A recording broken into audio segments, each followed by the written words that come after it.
Donc moi c'est Jean-Christophe Gall, donc je suis référent agriculture, pastoralisme et forêt et DFCI à la communauté de communes du Pays de Fayence.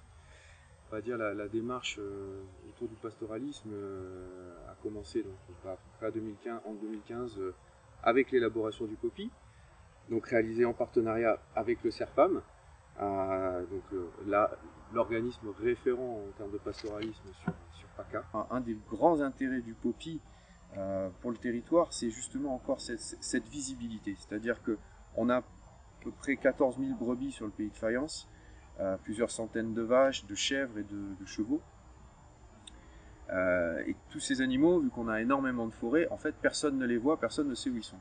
Et le POPI a permis, dans un premier temps, ça c'est un des éléments qu'il a permis, c'est d'identifier tous ces territoires et de montrer aux élus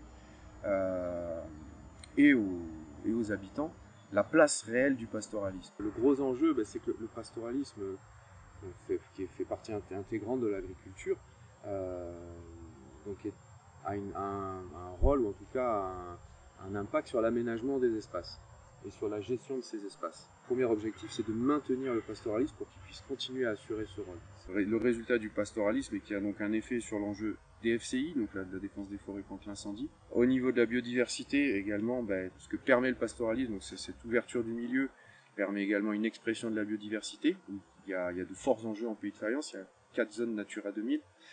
Toujours l'ouverture du milieu en relation avec l'enjeu synégétique, la chasse. Les groupements permettent d'avoir une plus grande quantité d'animaux. Ça nous permet à nous de pouvoir avoir un seul interlocuteur, qui va pâturer une surface conséquente. D'un point de vue administratif, c'est toujours plus simple. L'autre intérêt, mais qui est lié à leur historique, c'est qu'ils pâturent des territoires qui ont été abandonnés à une certaine année, il y a de nombreuses années.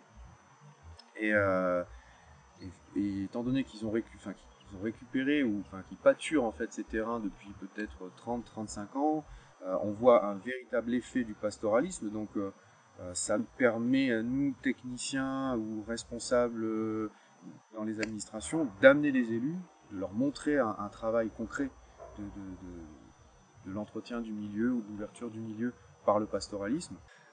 Et il y a un autre enjeu de faire venir des gros animaux dans nos zones méditerranéennes très broussailleuses, c'est que ces animaux-là font autant avec les pieds qu'avec les dents. C'est-à-dire qu'ils vont ouvrir le milieu autant en mangeant qu'en marchant.